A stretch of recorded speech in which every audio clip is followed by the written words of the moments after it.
Yes, Wakenya mjambo. So, mimi nataka kuongelea leo mambo ya finance bill. Finance bill tumeshapoteza. As Kenyans we lost it in the parliament.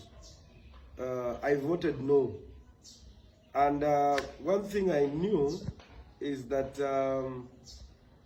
yesterday I just met with some people and we were talking about the ripple effect of this finance bill. And I want to support what the Gachagua said, that to told the university students that there are no jobs. Yes, indeed. And that is what I think, as they say that they want the hustler person. The Kenyans, all Kenyans will be called hustler. Indeed, it's true.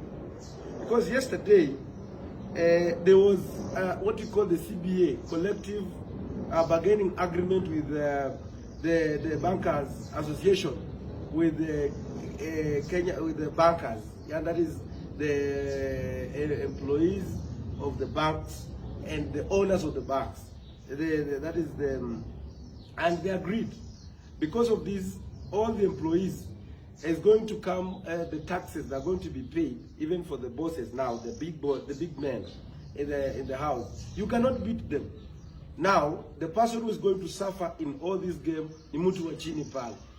Now, before last week, the entry level for a teller in the bank was going to get, I was getting 94,000.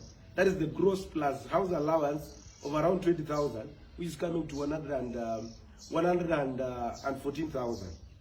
But now, after this, the finance bill that has come in, they have agreed that now the entry level of a degree holder will be 50,000 shillings. That is the gross plus the 50,000. That is 50,000. That is house allowance. Yeah, 5,000. Now that's going to be 55,000. So from 94 to 50, from 20 to 5,000. Now again they have realized that because the big men are going to pay above 500, we are going to pay 35% plus the NHIF 2.5. Remember, they are highly the insurance for these guys. As a banker, you also have to pay for the Jubilee insurance. There's other covers that you have to do. So these guys are paying 2.5. Yeah, NHIF, NSSF around there, something there. There is the house allowance, which is now 3% from employer and employee. Definitely the employer will take it back to the employee. So you find that at the end of the day, there's going to be a person is only going to take home around 50%. So this thing is not going to discourage people even from working, because now somebody will say, why do I have to work and all the money that I'm going to work for the government? So at the end of the day, people will opt and say, better I go and do what? Do business than going to work. So this finance bill, as we speak right now, it is going, and again, the banks, they are going to go, and other institutions, they are going to go on the digital platform. Because with the digital platform, they're not going to pay for NHIF, they're not going to pay for NSSF, they're not going to pay for the house allowance, they're not going to pay for 35%. So at the end of the day, you are going to affect people with jobs. The jobs opportunities are going to be lost drastically. And again, they're not going to employ many people. There are going some banks which were employing every year maybe 2,000.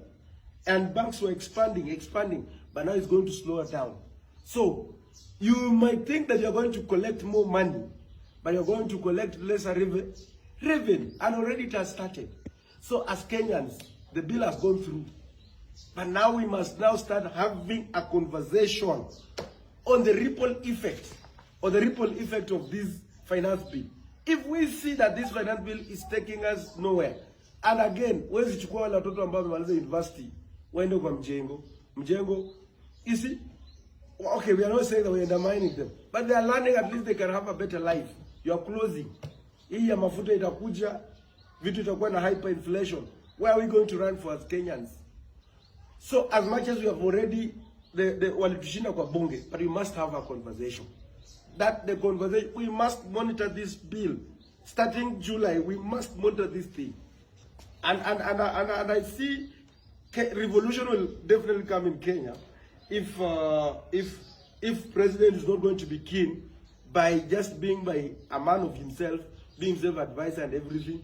He must now consider he issue a house allowance. It was not necessary for now, as the economy is trying to recover. And why again, when you are saying that living within your means, you are bringing 50 CAS? What are you saying about the living within your means? So hii ni kama ni kukejeli kwa Kenya. So let us prioritize. Let us not overtax. We don't want Kenya to go the Ghana way. Let Kenya be the best place to live.